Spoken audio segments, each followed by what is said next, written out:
नमस्कार, जय जोहार। मैं हूं आनंद और आप देख रहे हैं न्यूज़ बेंच छत्तीसगढ़। आज के इस अंक में हमारी मुलाकात है एक ऐसे शख्सियत से जो सरल हैं, सौम्य हैं, सेवाभावी हैं और आवश्यकता पड़ने पर सख्त तेवर रखने का विवेक भी दिखलाते हैं। नगरीय निकाय में सर्वोच्च पद पर रहे डॉक्टर अजय तिर्की। डॉक्टर साहब, बहुत बहुत स्वागत है न्यूज़ बेंच छत्तीसगढ़ के इस प्लेटफॉर्म पर आपका। नमस्कार सबको। डॉक्टर साहब, आप एक लोक सेवक रहे, एक सेवाभावी डॉक्टर रहे और वहाँ से राजनीति माना एक एक्सीडेंटली हुआ या महत्वाकांक्षा ऐसी थी? शुरुआत तो ऐसा सोच के नहीं हुआ था, चूँकि मैं एक गवर्नमेंट सर्वेंट था और शुरुआत मेरी सनावल से हुई, रूरल एरिया से, जहाँ पे कोई जाना नहीं चाहता है। और वहाँ भी चूँकि बहुत पिछड़ा इलाका था और वहाँ काम करते करते लोगों से जुड़ाव हुआ।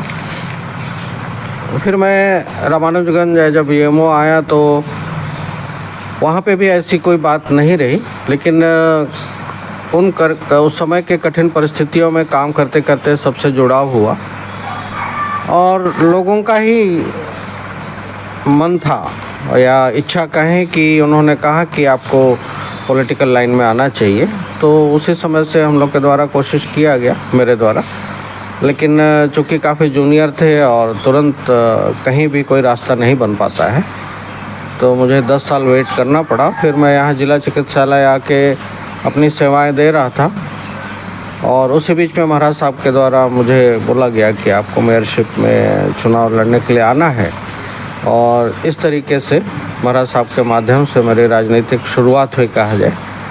और उन्हीं के आशीर्वाद से और हमारे सम्मानित जनता के सभी के सहयोग से मैं 10 साल नगर पालिक निगम अंबिकापुर में मेयर रहा।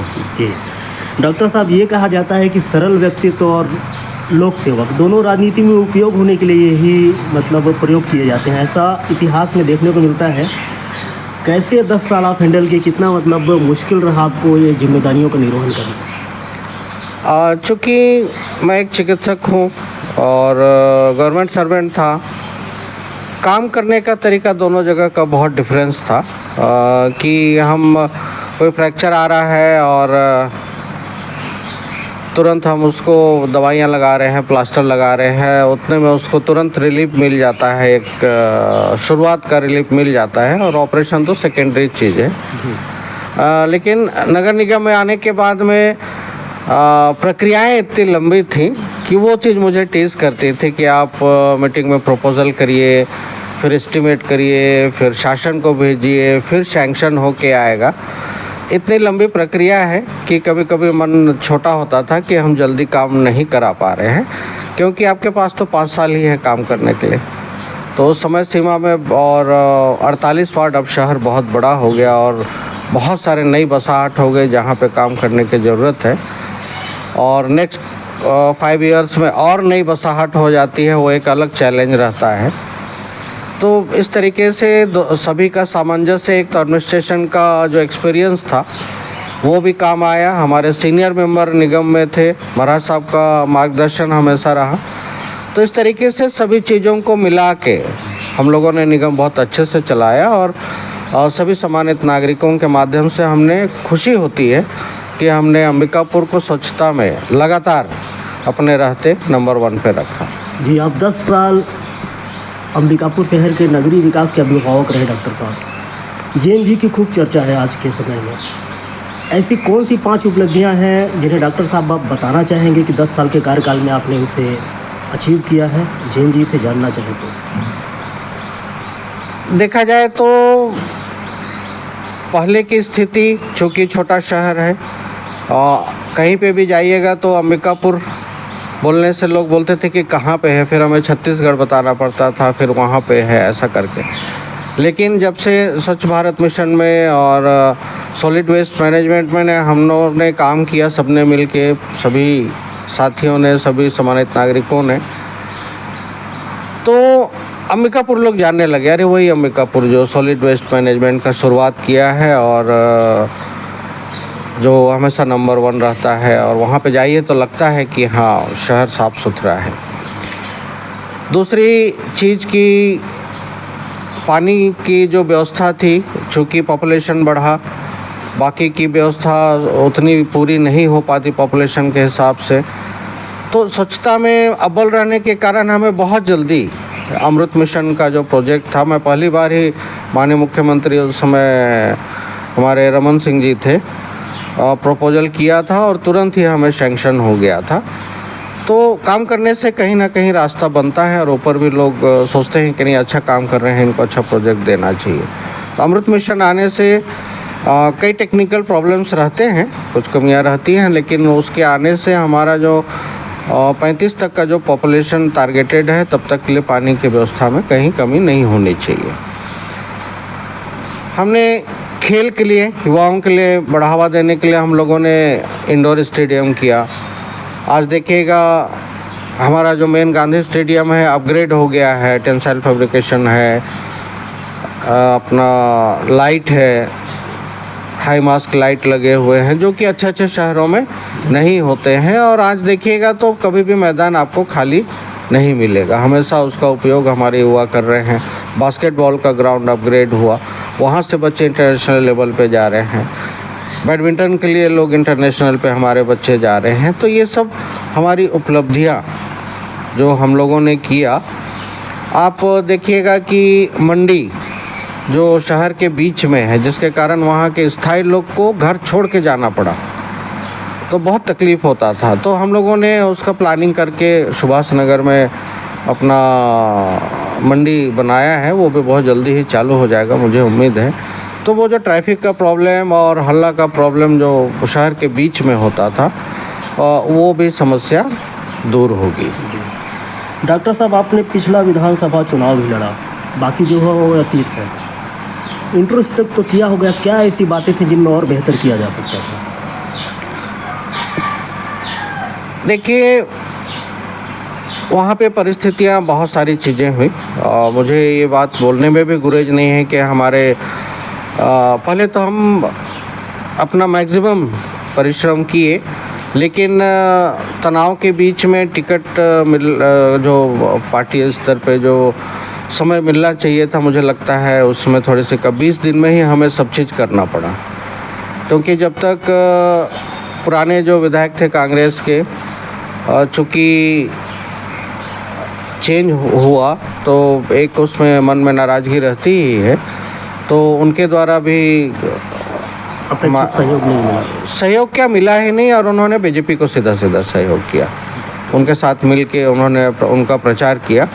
खैर वो उनका इशू है, लेकिन फिर भी हम लोगों ने हर गांव जितना समय मिला हमने टच किया और भी बेहतर किया जा सकता था अगर पूरी टीम कांग्रेस की एक साथ होती। चूँकि 2 फाड़ हो गया था और एक धड़ा जो पुराने विधायक के साथ था वो बिल्कुल ही साथ नहीं दिए और अभी भी नहीं साथ देते हैं। तो लेकिन हम लोगों ने फिर भी सबको मना के बुझा के ऊपर से, चाहे वो महाराज साहब हों, माननीय मुख्यमंत्री जी, हमारे पूर्व, सबके सहयोग से, अध्यक्ष महोदय के सहयोग से हम लोगों ने मिल के पुरजोर कोशिश की और जनता ने हमें हाथों हाथ लिया भी, ऐसा नहीं है।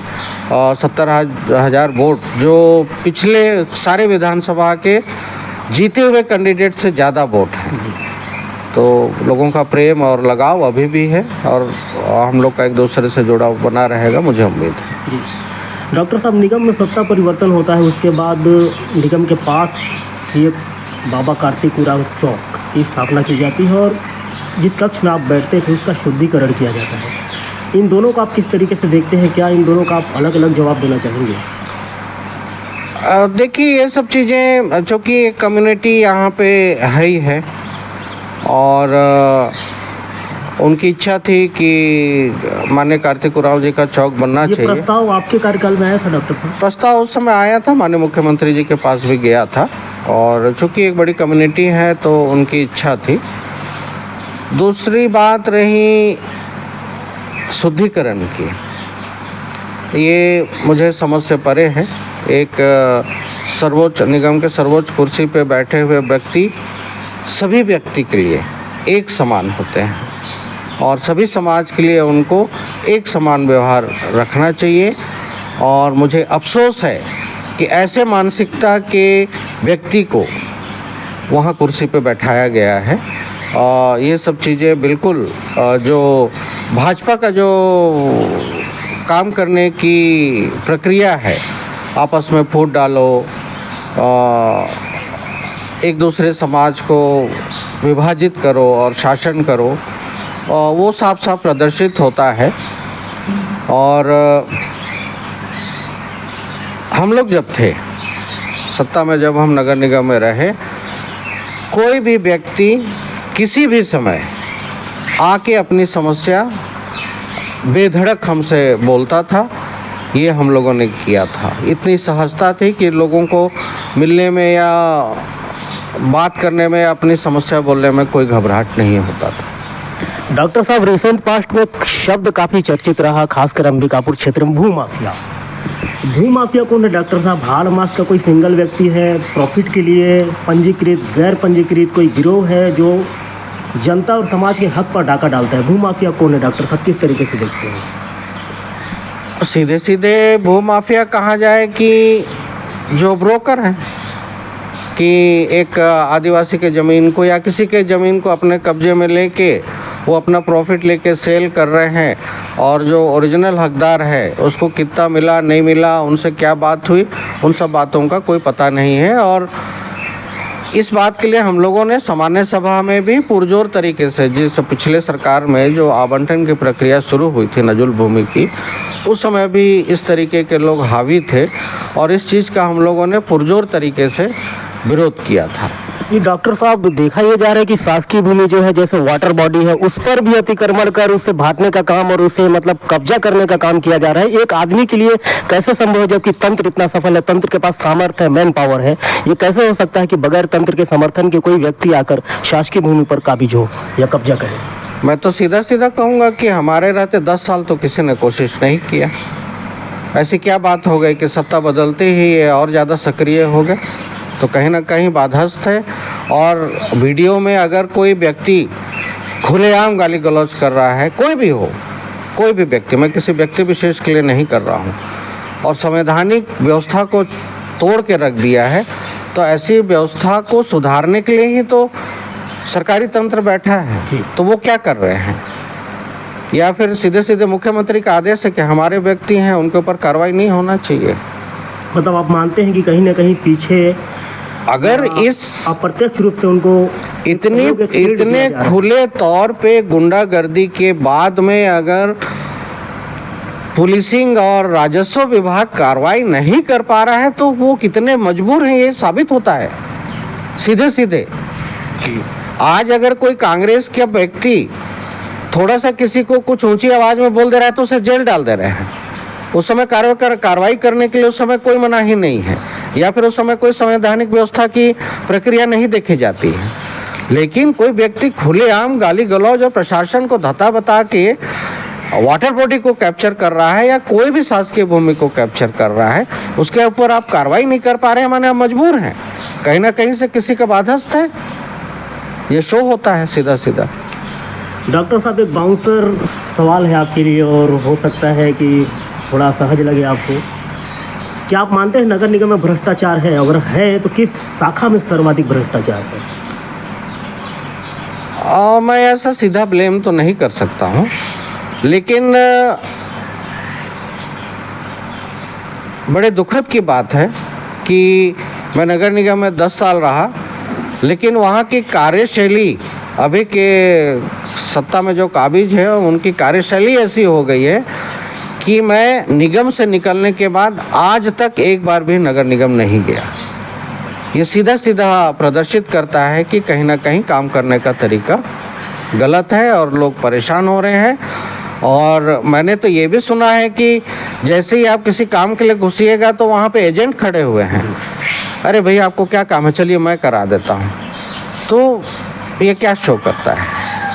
इसमें बहुत ज़्यादा बोलने की ज़रूरत नहीं है, समझने की ज़रूरत है। तो डॉक्टर अजय तिर्की सवालों के बाउंसर को बहुत बखूबी उन्होंने खेला है, और अपने राजनीतिक करियर के आरंभ से लेकर अपने महापौर के पदी दायित्वों के प्रति और शहर की जो उपलब्धियां हैं उनके प्रति जो भी इनके प्रयास रहे उसके बारे में खुलकर इन्होंने बातें की हैं। भ्रष्टाचार पर इन्होंने अपना राय रखा है, भूमाफिया को लेकर अपनी खुली राय रखी है।